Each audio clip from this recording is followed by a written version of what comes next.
Hello, welcome to market discussion of the day. Today, 3rd of April 2025, Thursday ആണ്. So market ഡിസ്കഷനിലോട്ട് പോകുന്നതിന് മുന്നേ ആയിട്ട് നമ്മളുടെ പുതിയൊരു ക്രാഷ് കോഴ്സ് കഴിഞ്ഞ ചൊവ്വാഴ്ച സ്റ്റാർട്ട് ചെയ്തിട്ടുണ്ടായിരുന്നു. ഫ്രീ ആയിട്ട് കൊടുക്കുന്ന ഒരു പ്രോഗ്രാമാണ്. സോ എല്ലാ ദിവസവും 7:30 മണിക്കും 10:30 മണിക്കുമായിട്ട് 4 ദിവസം നീണ്ടു നിൽക്കുന്ന ഒരു ക്രാഷ് കോഴ്സാണ് നമ്മൾ പ്രൊവൈഡ് ചെയ്യുന്നത്. ഫോറക്സ് ട്രേഡിങ്ങിനെ പറ്റി ഫ്രീ ആയിട്ട് പഠിക്കണം എന്നുള്ള എല്ലാ ആൾക്കാർക്കും എൻ്റെ ഡിസ്ക്രിപ്ഷനിൽ എൻ്റെ നമ്പർ ഉണ്ടാവും. എനിക്ക് മെസ്സേജ് അയച്ചു കഴിഞ്ഞാൽ ഞാൻ ബാക്കി കാര്യങ്ങൾ കോർഡിനേറ്റ് ചെയ്യുന്നതായിരിക്കും. അതും സീരിയസ് ആയിട്ടുള്ള ആൾക്കാർ മാത്രമേ മെസ്സേജ് അയക്കാൻ പാടുള്ളൂ. വെറുതെ ഒരു ക്യൂരിയോസിറ്റിയുടെ പേരിൽ കുറേ പേര് വെറുതെ മെസ്സേജ് അയക്കുന്നുണ്ട്. സോ അങ്ങനെ ചെയ്യാതിരിക്കുക. സീരിയസ് ആയിട്ട് ഉള്ള ആൾക്കാർ മാത്രം എനിക്ക് മെസ്സേജ് അയക്കുക. ബാക്കി കാര്യങ്ങൾ ഞാൻ കോർഡിനേറ്റ് ചെയ്യുന്നതായിരിക്കും. So coming to market discussion, coming to fundamental side. So ഇന്നലെ നമ്മൾ പറഞ്ഞിട്ടുണ്ടായിരുന്നു റെസിപ്രോക്കേറ്റിംഗ് താരിഫ് അനൗൺസ് ചെയ്യുന്ന ദിവസമാണ് US അല്ലേ.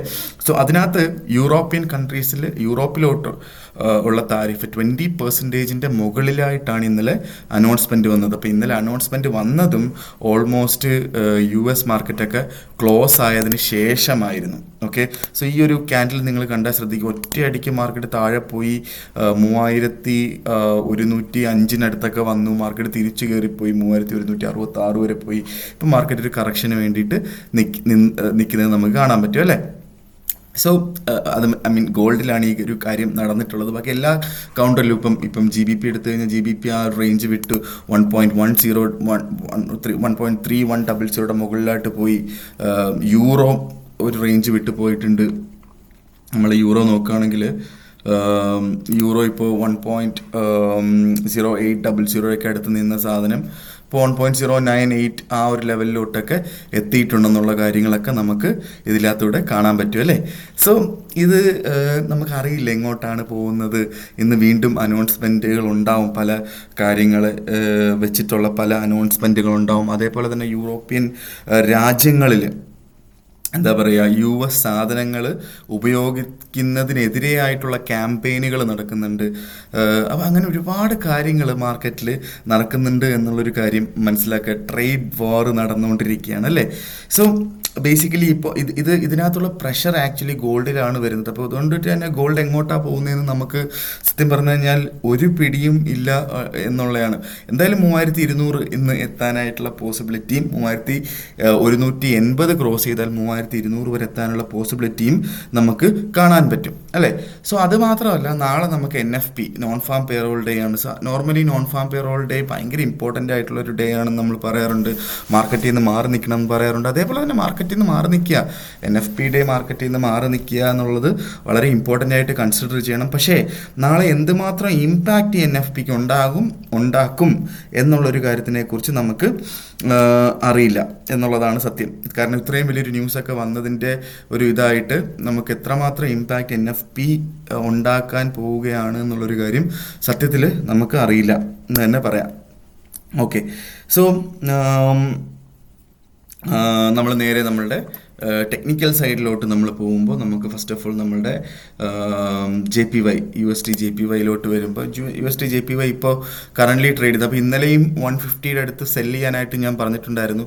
അങ്ങനെ സെല്ല് ചെയ്തിട്ടുള്ള ആൾക്കാർക്ക് 150.50 മുകളിൽ 60 മുകളിലായിട്ട് സ്റ്റോപ്പ് ലോസ് ഇടാൻ പറഞ്ഞിട്ടുണ്ടായിരുന്നു. അങ്ങനത്തുള്ള എല്ലാ ആൾക്കാർക്കും ഓൾമോസ്റ്റ് ഒരു 300 പിപ്സിന് മുകളിലായിട്ടുള്ളൊരു പ്രോഫിറ്റ് കിട്ടിയിട്ടുണ്ടെന്നുള്ളൊരു കാര്യം വളരെ നല്ലൊരു കാര്യമാണ്. ഓക്കെ, 300 പിപ്സിന് മുകളിൽ പ്രോഫിറ്റ് അല്ലേ, ഭയങ്കര വലിയൊരു സംഭവമാണത്. ഓക്കെ, അത് എന്താ പറയുക, ഇന്നും അതേപോലെ തന്നെ 146 നിന്ന് നമുക്ക് വേണമെങ്കിൽ ബൈ ചെയ്യും. ഇപ്പം 146.98 നിൽക്കുന്ന 146 മാർക്കറ്റ് ഇറങ്ങി കിട്ടിക്കഴിഞ്ഞാൽ അവിടെ നിന്ന് നമുക്ക് ബൈ ചെയ്തുകൊണ്ട് സ്റ്റാർട്ട് ചെയ്യാം. 150 വരെയുള്ള മൂവ്മെൻറ്റ് നമുക്ക് കിട്ടാനുള്ള പോസിബിലിറ്റിയും ഉണ്ട് എന്നുള്ളതാണ്. ഓക്കെ, സോ നേരെ നമ്മൾ യൂറോയിലോട്ട് വരുമ്പം യൂറോ ബൈ സൈഡ് മാത്രമാണ്. ഇപ്പോൾ മാർക്കറ്റ് 1.0800 അവിടെ നിന്നൊക്കെ മുകളിലോട്ട് പോയി 1.0 അവിടെ നിന്ന് ബൈ എടുത്തിട്ടുള്ള ആൾക്കാർക്ക് മിനിമം ഒരു 200 പിപ്സിൻ്റെ മുകളിലായിട്ടുള്ള ഒരു പ്രോഫിറ്റ് ഓൾറെഡി വന്നിട്ടുണ്ട്. എനിക്ക് അത് നിങ്ങൾക്ക് ഒന്നെങ്കിൽ ഹോൾഡ് ചെയ്യാം, ഇല്ലെങ്കിൽ പ്രോഫിറ്റ് എടുത്ത് മാറാം. 1.100 മുകളിലായിട്ടാണ് ഇനി അടുത്ത ഒരു നല്ലൊരു ബൈയിങ് പോയിന്റ് ഉള്ളത്. 1.10 മുകളിലായിട്ട് മാർക്കറ്റ് ഓപ്പണിംഗ് വരുന്ന സമയത്തായിരിക്കും അടുത്തൊരു ബൈയിങ് പോയിന്റ് ഉള്ളതെന്നുള്ളൊരു കാര്യം നമ്മൾ കൺസിഡർ ചെയ്യുക.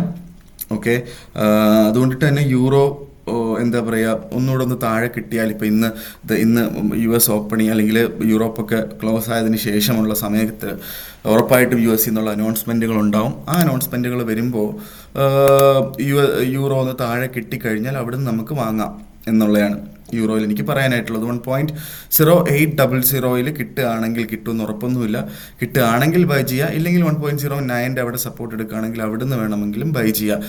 നേരെ മറിച്ച് മാർക്കറ്റ് നേരെ കയറിപ്പോയി 1.100 മുകളിലായിട്ട് അറ്റ്ലീസ്റ്റ് ഒരു മാർക്കറ്റ് ഓപ്പണിങ്ങിലെങ്കിലും കിട്ടിയാൽ അവിടുന്ന് വേണമെങ്കിലും നമുക്ക് യൂറോ ബൈ ചെയ്തുകൊണ്ട് മുന്നോട്ട് പോവാം എന്നുള്ളതാണ് എനിക്ക് യൂറോയിൽ പറയാനായിട്ടുള്ളത്. നേരെ നമ്മൾ GBP വരുമ്പോൾ GBP ഷൂട്ട് ചെയ്ത് മുകളിലോട്ട് പോയി എന്നുള്ള കാര്യങ്ങളൊക്കെ നമ്മൾ കുറേ കാലമായിട്ട് GBPയുടെ കാര്യം പറയുന്നുണ്ട് അല്ലേ. GBP നമ്മളൊരു 10% നമ്മുടെ ഫണ്ടെങ്കിലും GBPക്ക് വേണ്ടി മാറ്റി വെച്ച് GBP എടുക്കണം എന്നുള്ളൊരു കാര്യം നമ്മൾ പറയുന്നുണ്ടായിരുന്നു.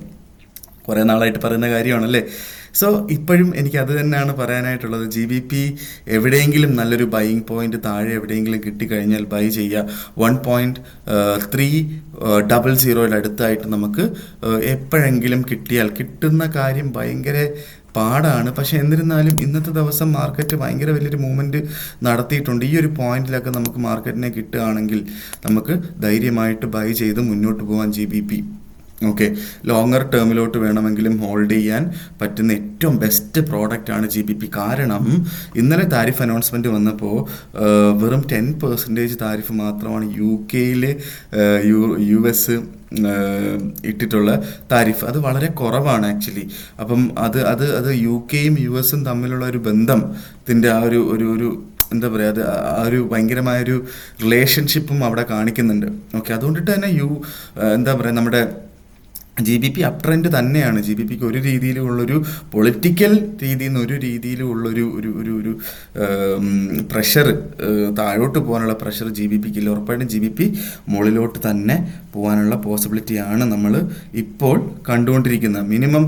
മിനിമം ഞാൻ നേരത്തെ പറയുമായിരുന്നു, മിനിമം ഒരു 1000 പിപ്സ് എങ്കിലും GBP മുകളിലോട്ട് പോകുന്നു. പക്ഷേ ഇത് 1000 പിപ്സ് അല്ല, ഇത് മിനിമം ഒരു 1500 അല്ലെങ്കിൽ 2000 പിപ്സ് വരെ 1.100 മുകളിലായിട്ട് കയറിക്കഴിഞ്ഞാൽ വരാനായിട്ടുള്ള പോസിബിലിറ്റിയാണ് നമ്മൾ കണ്ടുകൊണ്ടിരിക്കുന്നത്. ഓക്കെ, നേരെ നമ്മളുടെ ഗോൾഡിലോട്ട് പോകും. ഗോൾഡ് അങ്ങോട്ടും ഒക്കെ പോയിക്കൊണ്ടിരിക്കുകയാണ്. എന്താണെന്ന് ഒരു പിടിയുമില്ല. ഗോൾഡിൽ 2 ഓപ്പർച്യൂണിറ്റിയാണെന്ന് എനിക്ക് പറയാനായിട്ടുള്ളത്. ഒന്നെങ്കിൽ 3100 അടുത്ത് നമുക്ക് കിട്ടിക്കഴിഞ്ഞാൽ അവിടുന്ന് ബൈ, 3100 അടുത്ത് കിട്ടിക്കഴിഞ്ഞാൽ അവിടുന്ന് ബൈ. ഇതാണ് ഒരു പോസിബിലിറ്റി അല്ലെങ്കിൽ ചാൻസ്, നമുക്ക് എടുക്കാൻ പറ്റുന്ന ഒരു ചാൻസ് എന്ന് പറഞ്ഞു കഴിഞ്ഞാൽ. അല്ലെങ്കിൽ നമുക്ക് 3180 മുകളിലായിട്ട് മാർക്കറ്റ് ഇന്ന് ക്ലോസ് ആയി കഴിഞ്ഞാൽ അവിടുന്ന്, അല്ലെങ്കിൽ എപ്പോഴെങ്കിലും മാർക്കറ്റ് കയറി കഴിഞ്ഞാൽ അവിടുന്ന് നമുക്ക് വീണ്ടും ബൈ ചെയ്യാം. 3200 വരെയുള്ള ടേക്ക് പ്രോഫിറ്റ് നോക്കി നമുക്ക് അവിടുന്ന് വേണമെങ്കിൽ ബൈ ചെയ്യാം എന്നുള്ളതാണ് ഗോൾഡിൽ എനിക്ക് പറയാനായിട്ടുള്ളത്. അല്ലാതെ പ്രത്യേകിച്ച് ഗോൾഡിലൊന്നും പറയാനായിട്ടില്ല. ഓക്കെ, സോ നമുക്ക് എന്താ പറയുക, അല്ലാതെ ഇതിൻ്റെ ഇടയ്ക്ക് കയറിയിട്ട് ബൈയും സെല്ലും ഞാൻ ഒരിക്കലും റെക്കമെൻഡ് ചെയ്യുന്നില്ല. 3100 അടുത്ത് കിട്ടുകയാണെങ്കിൽ ധൈര്യമായിട്ട് അവിടുന്ന് ബൈ ചെയ്ത് മുന്നോട്ട് പോവാം എന്നുള്ളതാണ് നമ്മളുടെ ഗോൾഡിൽ എനിക്ക് പറയാനായിട്ടുള്ളൊരു കാര്യം. ഓക്കെ, സോ ഇതാണ് എനിക്ക് ഇന്നത്തെ ദിവസത്തെ മാർക്കറ്റ് ഡിസ്കഷനിൽ പറയാനായിട്ടുള്ളത്. മെയിനായിട്ട് വളരെ ഇമ്പോർട്ടൻറ്റ് ഡേയ്സ് ആണ്. ട്രേഡിൽ നിന്ന് മാറി നിൽക്കുന്നത് കുറച്ചും കൂടെ ബെറ്റർ ആയിട്ടുള്ളൊരു കാര്യമായിരിക്കും. പക്ഷേ എന്നിരുന്നാലും എന്താ പറയുക, നല്ലൊരു ബൈ പോയിന്റ് കിട്ടുകയാണെങ്കിൽ ഉറപ്പായിട്ടും ബൈ ചെയ്യുക. റീട്രേസ്മെൻറ്റ് കിട്ടുകയാണെങ്കിൽ, ഇപ്പോൾ ഫോർ എക്സാമ്പിൾ GBPയിലാണെങ്കിൽ 1.300 അടുത്ത്, യൂറോയിലാണെങ്കിൽ 1.0800 അല്ലെങ്കിൽ 0.900 അടുത്ത് കിട്ടുകയാണ് എങ്കിലൊക്കെ നമുക്ക് അവിടെ നിന്നൊക്കെ ബൈ ചെയ്ത് മുന്നോട്ട് പോകാം എന്നുള്ളതാണ് എനിക്ക് GBPയിലും യൂറോയിലും ഒക്കെ പറയാനായിട്ടുള്ളത്. ഓക്കെ, സോ ഇതാണ് ഇന്നത്തെ ദിവസത്തെ മാർക്കറ്റ് ഡിസ്കഷനിൽ എനിക്ക് പറയാനായിട്ടുള്ളത്. എനിക്ക് നമ്മുടെ ഫോറക്സ് ട്രേഡിങ്ങിൻ്റെ ക്ലാസ്സിനെ കുറിച്ച് ഏറ്റവും ഇമ്പോർട്ടൻ്റ് ആയിട്ടുള്ള കാര്യം എന്താ വെച്ചാൽ, ദയവ് ചെയ്ത് സീരിയസ് ആയിട്ടുള്ള ആൾക്കാർ, നിങ്ങൾക്ക് ക്ലാസ് അറ്റൻഡ് ചെയ്യാൻ പറ്റും എന്നുറപ്പുള്ള ആൾക്കാർ മാത്രം ഈ പറയുന്ന പർട്ടിക്കുലർ ക്ലാസ്സിനെ പറ്റിയുള്ള എൻക്വയറി നടത്തുക എന്ന് വീണ്ടും അതിൻ്റെ ഒരു റിക്വസ്റ്റ് ആണ് എന്ന് ഞാൻ ഓർമ്മിപ്പിച്ചുകൊണ്ട് ഞാൻ ഇന്നത്തെ ദിവസത്തെ മാർക്കറ്റ് ഡിസ്കഷൻ കൺക്ലൂഡ് ചെയ്യാണ്. മാർക്കറ്റ് ഡിസ്കഷനായിട്ട് നാളെ കാണുന്നത് വരെ ഗുഡ് ബൈ.